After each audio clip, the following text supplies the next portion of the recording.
Welcome to another episode. The Gangster Rapologist here. I know shit about gangster rap. You probably do too if you hear, so let's get down to it. Today's assignment, 8Ball Lost, dropped in 1998. Man, in the late 90s, I was just dipping my toe into southern rap. You couldn't ignore that noise that No Limit was making. No Limit Records, they were making it big, but I had my eyes on another label doing it big, man. That was Suave House. It started with Mr. Mike, then Crime Boss, then Tila, and I can't forget about MJG, baby. Man, these were some dope records. These were crazy records. Right around this point, I was starving for that new 8Ball Lost solo record. I knew it was coming because we got advertisements in the magazines. We got the CD info, And once it came out, on that day, we were at the record store waiting for it to open. I got my hands on it and I took it all in. That year, 1998, I consider that one of the best years in gangster rap. We had releases like Devin the Dude, MC Ren's Ruthless for Life, Ice Cube, man, just to name a few. I had all those in rotation. It would have been easy to forget something like 8Ball's Lost or Let It Fall Through the Cracks, right? For it to get lost in the mix. But it didn't. And looking back, it was actually the best release of 1998. Am I telling lies? You let me know in the comments, man. You let me know. So let's get into the nerd shit. And let's pull up the wiki and check out some of these stats. All right, what do we got? Lost, the debut solo studio album by 8Ball. Released May 19th, 1998. It says it's by Draper Incorporated Records. Is that a thing now? Come on, we know this was Suave House Records. Suave House, the legendary Suave House. All right. Anyways, it was released after No More Glory. I remember that. Yep. 115 minutes.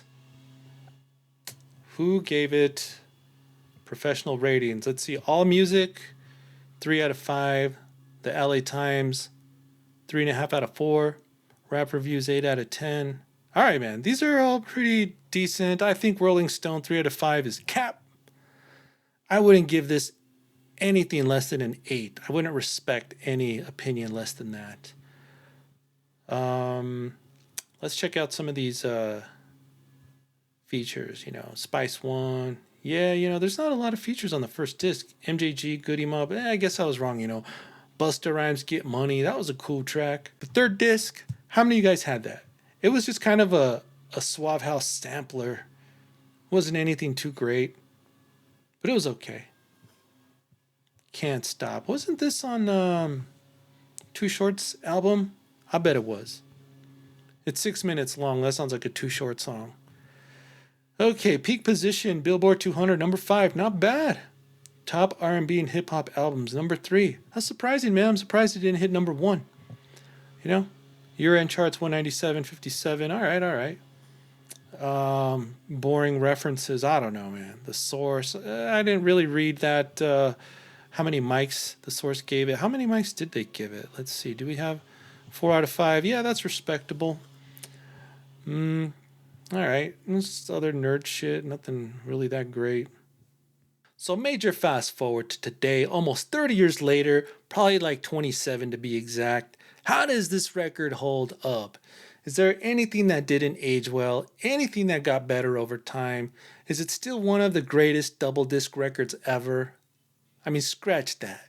Is it the greatest double disc ever? How gangsta is this?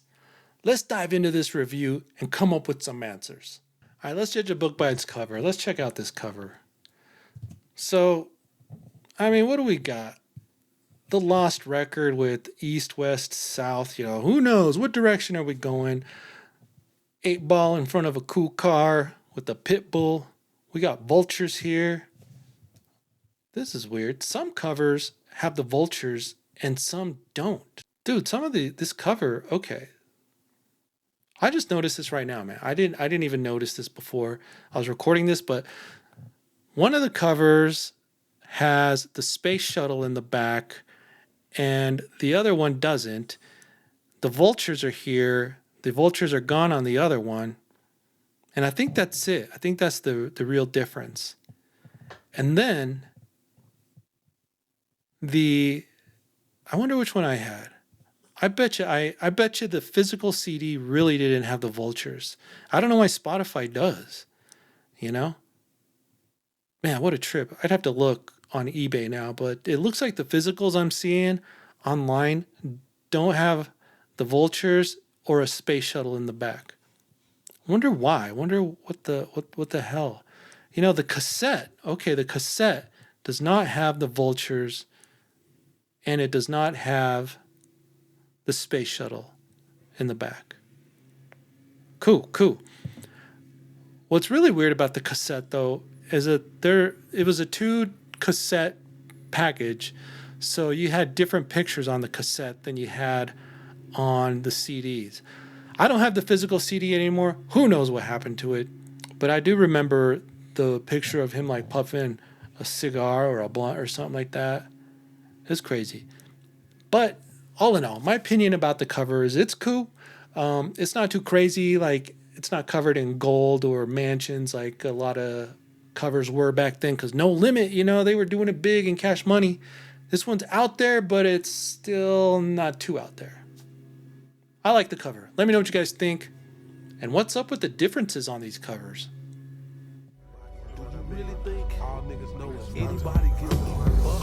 The streets of my city be gritty. Young niggas pack plenty and they never show no pity. Many die on streets of concrete, blasted from the heat, from under the seat. Niggas just trying to make ends meet. The intro. We start with Eightball, just asking questions in front of a strong drum, you know, percussions, a nice guitar. It's subtle, but it's there. Eightball is already coming with the passion here, you know. He's bringing some intensity. Man, this is just a taste of what's to come. We finally get into the first track here, though. The way that this record starts off with its first real song. I never skip the intro. It's too long to be like an intro, but it's too short to be a real song. I never skip it. First track, they'll put the house on it. Ooh, this is the real calm before the storm, in my opinion. Classic violins. 8 already has memorable classic lines just on the first track. It's street, smart, the hook is catchy. I like the record scratches. You know, all of it in front of this heavy bass line. This thing slaps already. First track, to me, is nothing short of a classic and already one of the best on this record. I also think it's cool that 8 talks on here between the verses, really adding to the tension on the Lost record.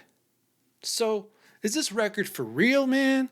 The second track, I think this is where things get solid for me on an album, you know? Niggas chillin' after a hard week of paying dues. North Memphis niggas, thick from Hollywood to Douglas. On the dance floor, proving that they hood the roughest. Southside and Castalia niggas will rob you quick. Repossess what you possess like it was they shit. All for nothing. It keeps up the slapping beats, and 8 is bringing you into his, you know, childhood, his youth. You know, it's a place to start. The picture that 8 can paint is classic. It's like a artist for sure. And I mean, we're getting a taste here of what this man can do. His writing, his imagination, you know, that he puts on paper, laces a track with, man, it's some shit that just pulls you right in and puts you into his shoes. And this ain't no bling, party, overly violent shit, man. He's just talking about a struggle here. This is a great, I don't know, doorway into the mind of 8Ball. I love it. And if I had to prove that point further, we could just move on to another track, My Homeboy's Girlfriend. 8 here paints another picture, man. He gives us a setting, then introduces the tension, the conflict, and finally the end. This is like a soap opera, dude. I mean, sure, it isn't a story that hasn't been told before, but through the eyes and words of 8Ball, this thing just hits different, man. You feel like you're in his shoes. It's a trip. The tension here. Whew. I don't know how many times I'm going to say the word tension, but I get a lot of tension from the stories and the writing that 8Ball has on this record. This is one of them tracks To me, that brought 8Ball into the GOAT of writers to me. The greatest of all time. Like, he's up there, man. He's just up there. And I can't forget about this beat. It's just a subtle piano. Nice record scratching and bass. A classic, ladies and gentlemen. This is another classic. When the track is over, you just feel like, wow, what a trip. Like I just left a movie theater. The way it all unfolds, this is dope shit. I love the track, My Homeboy's Girlfriend. Right after that, we get into something different. MJG comes in for stomping and pimping. Don't get it twisted. This is still a rap record with some banging beats, but this one right here, it just slaps so hard. MJG brings the heat like only he can. This is why MJG is one of my favorite to do it on the mic. For show, he has that pimp slang down. It's in his blood. This is that southern flavor, man. And I loved it. I love that stomping, pimping, stomping, pimping. Way to switch up the tempo, the mood on the record. I'm here for it. I love the track. And then next, to really drive home that southern staple that we're getting here, we move on to Backyard Mississippi with the Goody Mob and 8Ball. And the CeeLo verse on here, oh man, it's so cool. It's killer. I never got into Goody Mob myself or even CeeLo, but this one right here is one of the GOAT tracks. It's one of the best tracks. The guitar is so fucking cool. Is it like, the hook is catchy. It's like the blues meets gangsta. This is that suave house southern shit that I am feeling. I didn't know I needed this track, but it really became one of my favorite tracks of all time. I mean, CeeLo just kills it. They all just kill it. 8Ball, spank that ass like I'm the principal. He's just dope, man. He's got that flow. He's got the writing. He's nailing everything so far. And we get a breather. If I Die. We get that chill gangsta wisdom. It's a welcome tempo change because this is going to be a long ride, man. We're halfway through the first disc. We used to get these RIP tracks back in the day, these rest in peace to the homies. The take on this one is kind of nice, though, because it doesn't mention anyone in the rap game. It wasn't like a Tupac tribute. It was just a track for his own lost homies. I like that. You can already tell at this point that this record has a lot of thought-provoking tracks. These tracks are the ones that kind of have you doing some soul searching.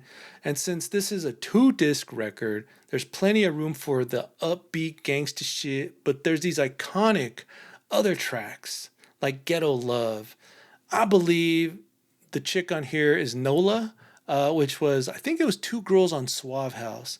And you want to talk about talent that coulda, shoulda been more. Man, that Nola, that was one of them.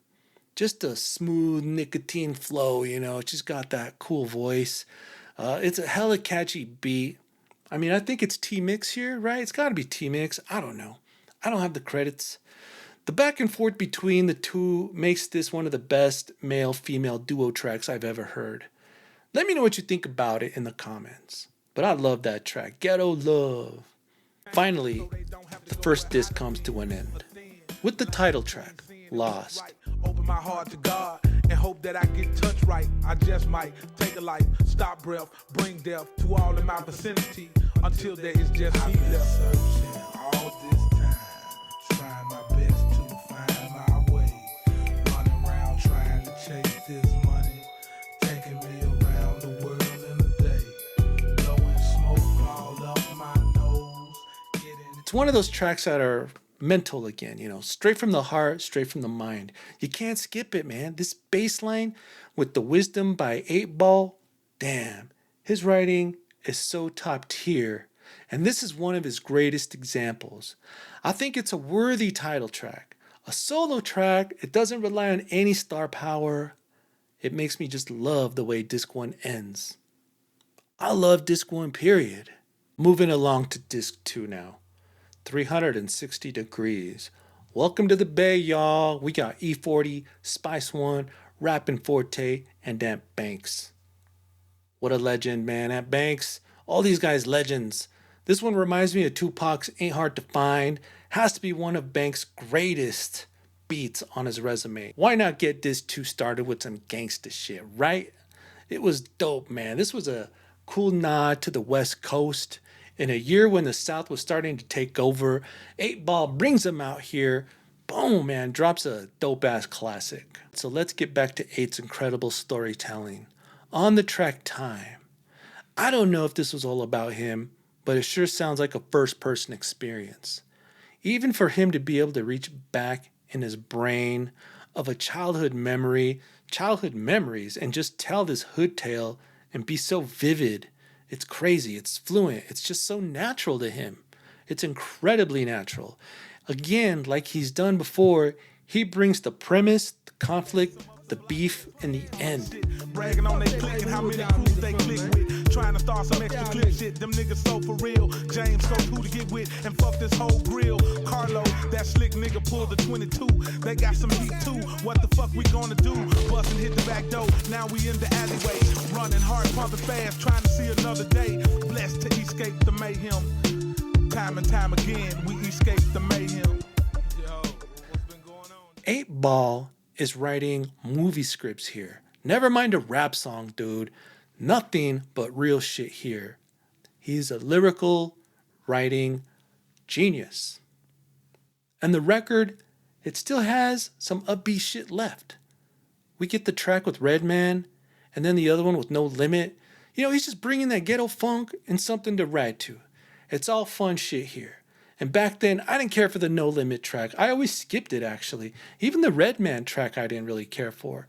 But these are a couple songs that over time just grew on me. You know, maybe I just grew up a little, I don't know. But time has been very forgiving to No Limit Records. In 1998, they had saturated the market. I couldn't even listen to their shit no more. Man, I was like, it was just too much. I couldn't keep up. I just was like, fuck it, whatever, man. No Limit everywhere. It felt watered down. I didn't have the capacity to check it out anymore. 20 years or 27 years later, though, whatever, man. We got the time. We got the time to check back. And time has been, like I said, a little bit forgiving to No Limit Records, you know? I really can't finish this review without mentioning the Bun B track here, too. Ball and Bun. Bun B and 8Ball are 2 of my top 5, you know, Southern MCs. This is nothing short of a classic. 2 top shelf rappers on top of their game. These are hard to come by, guys. 2 legends in the studio at once. I mean, thank God they're both still alive, still around. These are walking titans. I love the track. I want to finish off this review talking about one more song, My First Love, the magnum opus of 8Ball. First off, the beat. Man, way to twist up that track by the Police called, what is that shit called? Wrapped Around Your Finger? I don't know. I Googled it. Way to twist it up and make it a dope record. It was made to order here. 8Ball writes about just writing. His metaphors, describing the process he goes through in writing, his love for it. I've never heard a song like this in my life or ever since. I do believe this to be his greatest song of all time, further cementing his legacy as one of the greatest to do it. Maybe the greatest storyteller, greatest writer. I mean, you got to argue it at least. You got to argue it. 8Ball's Lost album, for me, in my opinion, could be the greatest of the South and the greatest double disc of all time. In fact, I can say that it is the best double disc of all time. That is a pretty high mark considering Pac, Big, and Bone, to name a few. What makes this one so special, though, is like the balance of features and solo tracks with that suave space-age sound. All of it meshes so well with one of gangster rap's best writers. Underrated poet, even. 8 goes through so many topics on these records, and nothing feels like filler to me. He's not just painting a picture, as I say, but he's writing film-worthy shit here. Like, the dude should be writing plays or something. The way he, or I don't know, man. The guy is super talented. Now let's ask ourselves another question. How gangsta is this record? For the most part, 8's attitude has been to get high, get paid, and take the high road. Take the high road. But as you can see, he still ain't no punk. Bringing in the Bay Area G's on this project, Bun B, talking about the experience he has growing up in the violence, that riddled environment with just the hard to come up shit, man. It tells us that he has really less to prove regarding his ego and aims to really solidify himself as a true MC. I get it. Bringing along the OGs with him and his partner in crime, MJG, he is the vehicle to the hip hop masses to bring some shine to those OGs that did it before him. To me, he gets an 8 on the gangsta scale. However, the final grade on the project as a whole, is an A+, no doubt. No surprise. I'll pull up the report card, and you can see this record just has banger after banger. The amount of variety is so fucking impressive. There's tracks that leave you in deep thought. Others are just so pimptastic, you gotta give it up to MJG, baby. And still, the gangstaism is the soul of the entire record. Each track, 8Ball flexes his writing, his flow, and the storytelling. Let's sum it all up with the best 3 tracks now.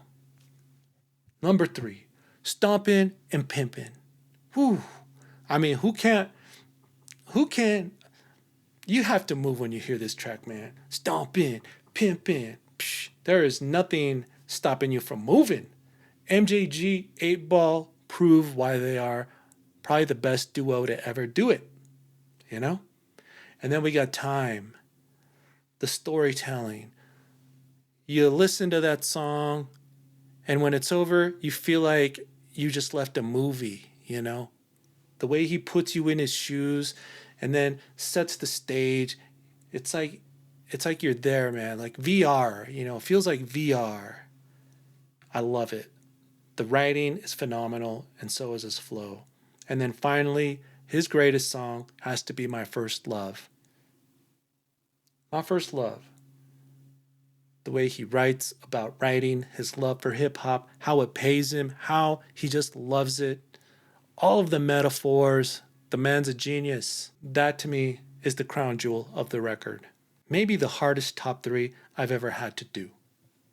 8Ball was blessed with some of the dopest beats, dopest features, but still ends up outshining all of that. All of them. This is an epic album. Like I said, no fillers, with real direction.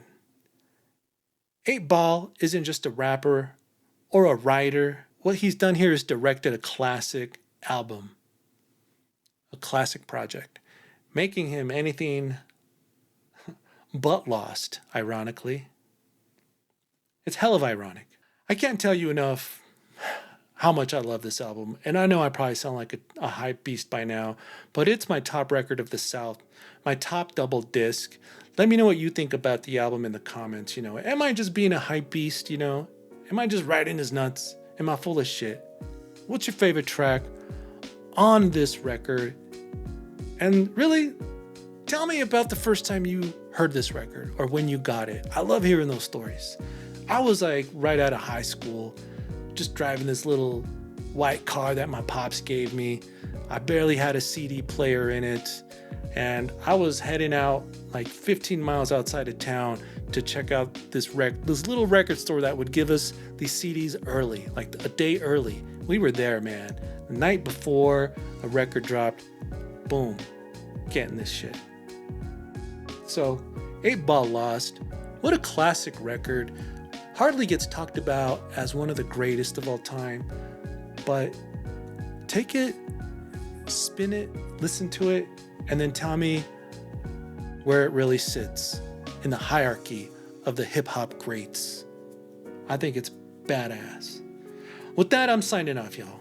Go bump some 8Ball and keep it gangsta, y'all. Keep it gangsta. Peace.